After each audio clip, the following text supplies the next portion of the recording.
My friend Marsha called last week to share some terrible news. She was laid off after 20 years working for an international law firm. Since her divorce on the previous year, everything seemed to start changing, and that piece of news only seemed to add to an incredible sense of distress. Marsha couldn't see any light at the end of the tunnel, and understandably so, all she could think of was the negative impact of the recent events on her life. How is it possible to believe that life is working for you when it seems like all the doors are closing?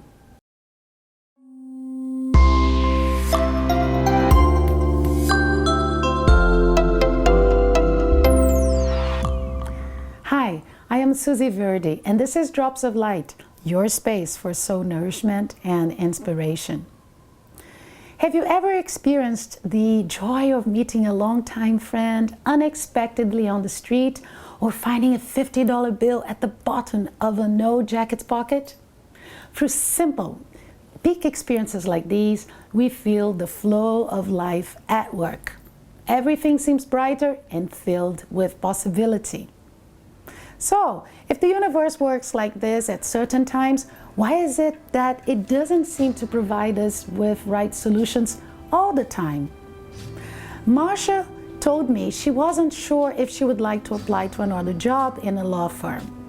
She said she had been feeling burned out and no longer felt any real satisfaction at work. After 20 years, her attention had turned to all the benefits and security it provided, but deep inside, she was feeling very unhappy. Think about this.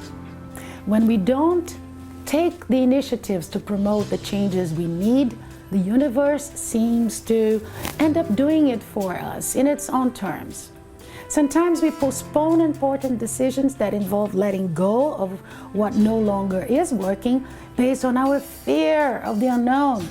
It's easier to stick to what we know, even when our gut feeling seems to be saying the opposite. We choose the safe route and then we feel unhappy.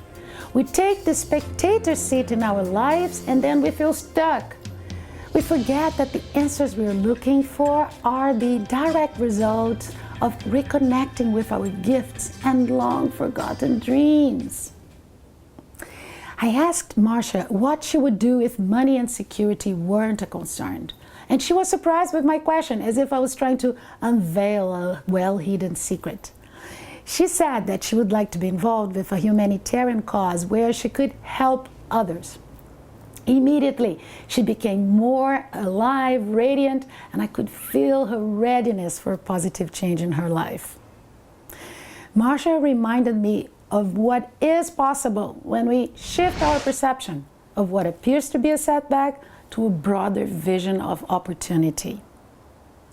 And I was reminded of the story about the shoe company wanting to expand their market in India. They sent down 2 associates to prospect opportunities.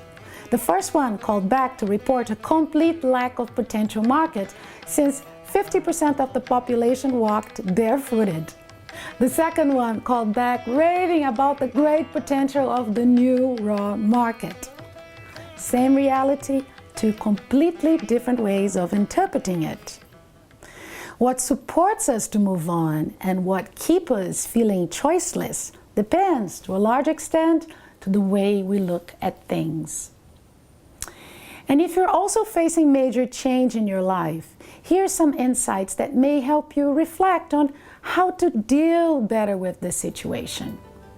Number 1, regardless of what's going on, remember, we always have a choice. If life is giving you lemons, you can still make sweet lemonade. If we believe that life is always working for us, we start recognizing opportunities for growth and learning everywhere. Number 2, sometimes creative solutions are just off our radar. Yale scientists from the School of Medicine and Neurobiology established that brain cells save energy by pruning information according to relevance. For instance, once Marsha decides she wants to be involved in humanitarian work, her brain resources required to make this shift possible will be activated, and she will be able to start noticing where those opportunities are. Number 3, energy follows thought. If you want to grow in a new direction, concentrate your attention on it, not on all the reasons why it might not work. Creating a strong intention is the first step to make your vision become more and more real to you. Marcia is now looking for new work, and she's feeling stronger. She knows she's up for the ride, and she is welcoming new territories. And, by the way, I recently found a $50 bill. How did I spend it? Drinking wine with great friends and discussing our big dreams. If you like this video, please share it with your friends. Also, let me know about your insights. I would love to hear from you. I am Susie Verdi, and this is Drops of Light, your space for soul nourishment and inspiration.